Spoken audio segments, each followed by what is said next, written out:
Inilah Gorissa dan TV, membaca Indonesia dengan 3 metode. Metode pemikiran.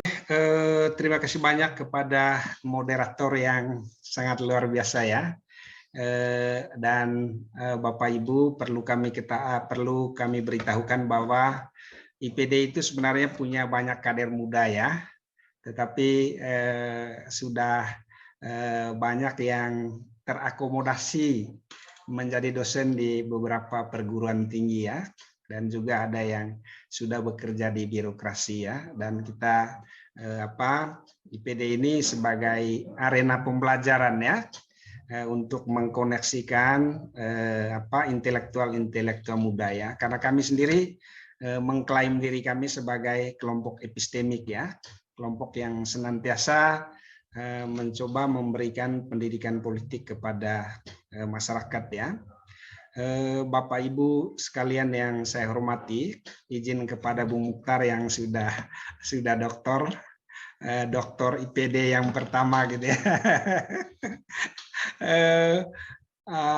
Judul yang saya ambil pada kesempatan ini adalah pembangunan demokrasi melalui pemilu ya.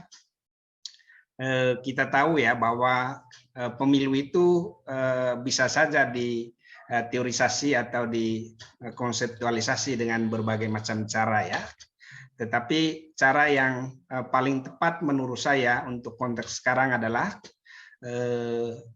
melihat pemilu itu dari bagian terpentingnya atau esensi yang paling penting untuk Indonesia adalah pembangunan demokrasi ya.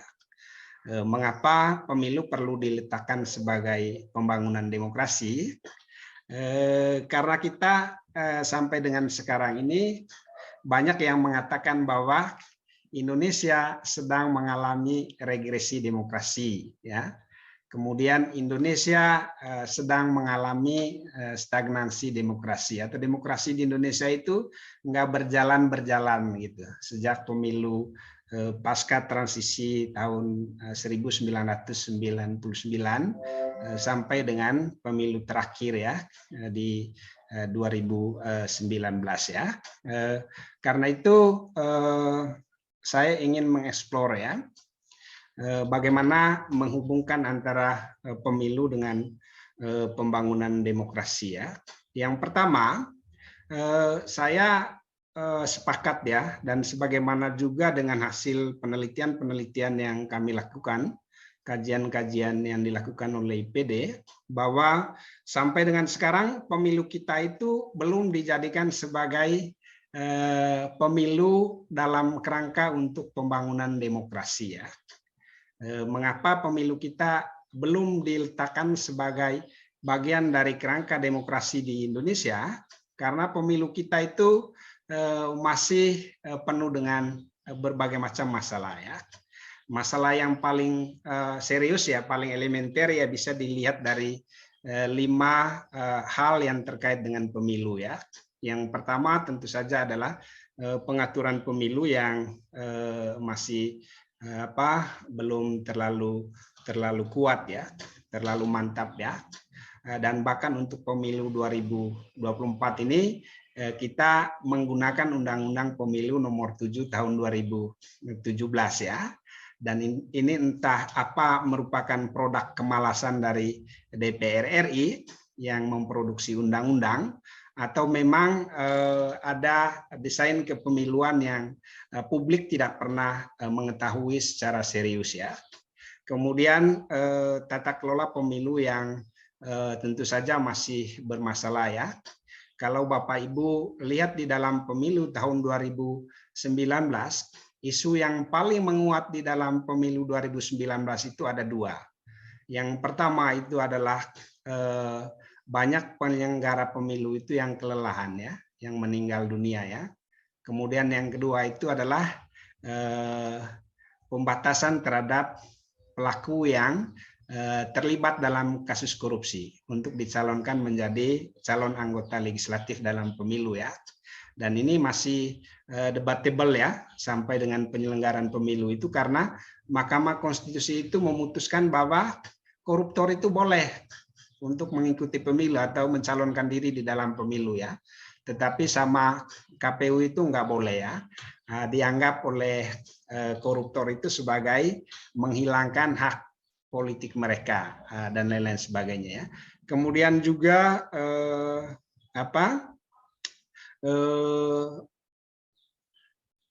proses-proses yang dilakukan terkait dengan pemilu itu, terutama misalnya pentahapan ya, masih ada daerah di mana pengiriman surat suara itu dilakukan 7 hari ya, baru sampai di tempat yang terluar terpencil di Indonesia.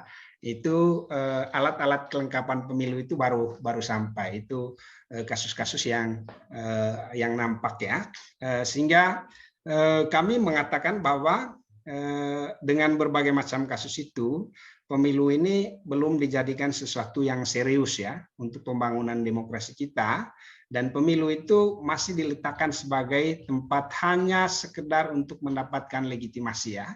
Jadi kompetisi di dalam pemilu itu ya hanya untuk memperebutkan suara doang, untuk memperebutkan tiket, mendapatkan kursi di parlemen dan juga di dalam pemerintahan ya. Nah, karena itu pemilu kita itu lebih menonjolkan sesuatu yang kurang fair ya, kurang adil ya. Kemudian memperkuat fragmentasi sosial, mengebiri kohesi sosial, persatuan dan kesatuan masyarakat. Kemudian kurang memperkuat integrasi kewarganegaraan ya, kurang memperkuat spirit toleransi, kemudian juga kurang memperkuat harmoni ya. Padahal pemilu itu ya sebagai peluang dan kesempatan untuk membuat warga negara itu menikmati ya kebijakan-kebijakan pemerintah yang lebih mengarah kepada kualitas pembangunan manusia Indonesia yang lebih utuh ya. Sehingga pemilu 2019 misalnya, dua isu atau fragmentasi sosial yang sangat tinggi itu adalah ada dua pengelompokan sosial ya. Yang pertama itu adalah kelompok cebong, kemudian yang kedua itu adalah kelompok kampret ya. Semoga di pemilu 2024 nanti cebong dan kampret ini benar-benar nggak muncul lagi. Jadi friksi politik, kemudian juga ketegangan politik itu cukuplah di 2019 ya. Mari kita memulai pemilu 2024 itu dengan penuh kegembiraan ya, dengan penuh kebahagiaan ya. Nah, sehingga yang kedua kami ingin mengatakan bahwa jangan lagi pemilu kita, terutama pemilu 2024 itu sebagai pemilu yang membuat warga negara itu menjadi pilu ya. Tetapi jadikan pemilu kita itu sebagai pintu masuk untuk membuat warga negara itu menjadi bahagia ya. Nah, Bapak Ibu sekalian, kalau misalnya kita lihat dari pembangunan demokrasi di Indonesia, kita sebenarnya masih mengalami problem yang sangat serius terkait dengan yang pertama itu adalah ancaman penggunaan kekerasan oleh masyarakat yang menghambat kebebasan berpendapat ya. Di banyak tempat, misalnya kemarin di Labuan Bajo ya, terjadi kerusuhan ya karena konflik antara penegak hukum dengan masyarakat yang melakukan demonstrasi ya. Kemudian yang kedua itu adalah ancaman penggunaan kekerasan oleh aparat pemerintah yang menghambat kebebasan berpendapat ya. Nah, ini data atau riset yang dilakukan oleh pemerintah sendiri melalui BPS ya, Badan Pusat Statistik ya. Di mana di dalam pembangunan demokrasi kita masih mempunyai dua masalah yang sangat krusial ya, dan itu nilainya sangat rendah ya, berada di bawah 6 ya. Ancaman penggunaan kekerasan oleh masyarakat ini nilainya adalah 42 ya, dari range 0 sampai dengan 100 ya. Jadi di atas 50 itu adalah bagus ya. Kemudian di bawah 50 itu adalah kurang bagus. Berarti demokrasi kita, khususnya terkait dengan penggunaan kekerasan oleh masyarakat itu masih sangat bermasalah ya, masih sangat rapuh, masih sangat tinggi ya. Dan yang kedua itu penggunaan kekerasan oleh aparat juga hampir sebanding dengan penggunaan kekerasan oleh masyarakat. Ini titik rawan yang sangat luar biasa ya. Jadi kita bisa mengatakan bahwa di dalam pemilu ada dua pelaku kekerasan ya. Yang pertama adalah masyarakat itu sendiri, kemudian yang kedua itu adalah aparat penegak hukum ya, kayak polisi ya. Dan kepada dua ini saya rasa perlu dilakukan edukasi yang lebih serius ya. Tidak hanya kepada masyarakat tetapi juga kepada penegak hukum ya. Ada beberapa teman kita yang hadir di sini yang kebetulan mereka adalah polisi ya, dan sering mengikuti dengan kita, dan mereka sangat suka sekali dengan apa yang kita lakukan karena ini bagian dari upaya kita untuk berkontribusi terhadap Indonesia yang lebih bagus ya. Nah, kemudian yang berikutnya ada 3 potensi konflik yang sangat luar biasa di dalam pemilu ya. Dari berbagai macam kajian yang dilakukan oleh IPD, itu ada 3 potensi konflik yang sangat besar. Yang pertama itu adalah konflik kandidasi dan antara kandidat ya. Konflik kandidasi ini ya nanti kalau satu orang di dalam partai itu digeser ya, digeser penomorannya, nah itu juga bisa menimbulkan konflik ya, bisa menimbulkan pertikaian ya. Kemudian yang kedua itu adalah konflik massa dengan massa, apalagi kalau misalnya konflik massa dengan massa ini bisa digerakkan atau digerakkan oleh politik identitas ya. Politik identitas itu ya politik yang selalu hadir ya dalam sejarah umat manusia ya, dan politik yang paling kuno ya. Dan anehnya di zaman yang semakin rasional, semakin modern, institusi politik kita yang semakin kuat, semakin mandiri, politik identitas itu masih bermain ya, masih ada ya. Kemudian yang ketiga itu adalah konflik yang diciptakan oleh partai politik ya. Saat ini dari berita-berita yang beredar di media, kita belum mendengar ya adanya perpecahan yang dilakukan oleh partai politik ya. Tetapi pada tahun 2000 atau menjelang pemilu 2019 kemarin, itu banyak sekali partai-partai yang pecah ya, pecah kongsi ya. Misalnya Golkar ya, kemudian juga, ya silakan.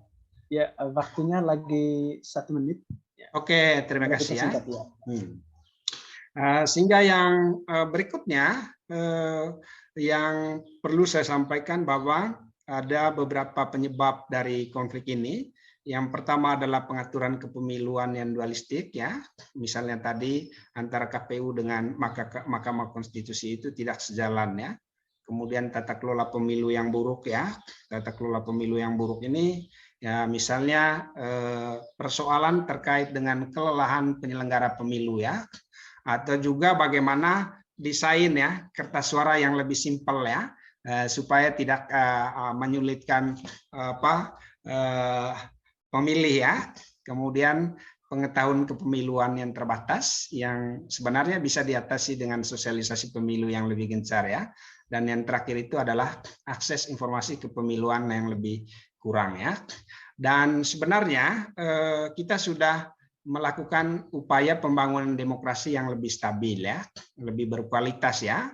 Tetapi kelihatannya problem yang masih sangat serius itu adalah bagaimana meminimalkan jumlah partai di dalam parlemen sehingga kompetisi politik itu tidak terlalu vulgar ya, tidak terlalu kencang, tidak terlalu kompetitif, sehingga itu menimbulkan friksi dan juga ketegangan-ketegangan politik yang melahirkan anarki, melahirkan kekerasan ya. Sehingga yang perlu kita lakukan adalah bagaimana mulai saat ini kita fokus kepada penguatan ya, edukasi terhadap masyarakat, kemudian penyelenggaraan pemilu yang lebih siap ya, lebih mantap ya.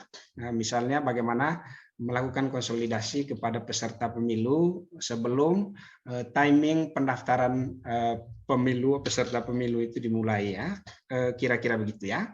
Nanti kalau misalnya ada beberapa pertanyaan ya saya persilakan ya. Itu saja dari saya kembalikan kepada moderator. Terima kasih. Terima kasih kepada Pak Goris yang sudah mempresentasikan materi yang sangat luar biasa. Ini pasti menambah wawasan peserta webinar pada sore hari ini. Ya, sayang kalau tidak mengikuti kegiatan bernas seperti ini. Ya, jadi beberapa poin yang ditekankan oleh pembangunan demokrasi di Indonesia, kita sebenarnya masih mengalami problem yang sangat serius terkait dengan yang pertama itu adalah ancaman penggunaan kekerasan oleh masyarakat yang menghambat kebebasan berpendapat ya. Di banyak tempat, misalnya kemarin di Labuan Bajo ya, terjadi kerusuhan ya karena konflik antara penegak hukum dengan masyarakat yang melakukan demonstrasi ya. Kemudian yang kedua itu adalah ancaman penggunaan kekerasan oleh aparat pemerintah yang menghambat kebebasan berpendapat ya. Nah, ini data atau riset yang dilakukan oleh pemerintah sendiri melalui BPS ya, Badan Pusat Statistik ya, di mana di dalam pembangunan demokrasi kita masih mempunyai dua masalah yang sangat krusial ya, dan itu nilainya sangat rendah ya, berada di bawah 6 ya. Ancaman penggunaan kekerasan oleh masyarakat ini nilainya adalah 42 ya, dari range 0 sampai dengan 100 ya. Jadi di atas 50 itu adalah bagus ya.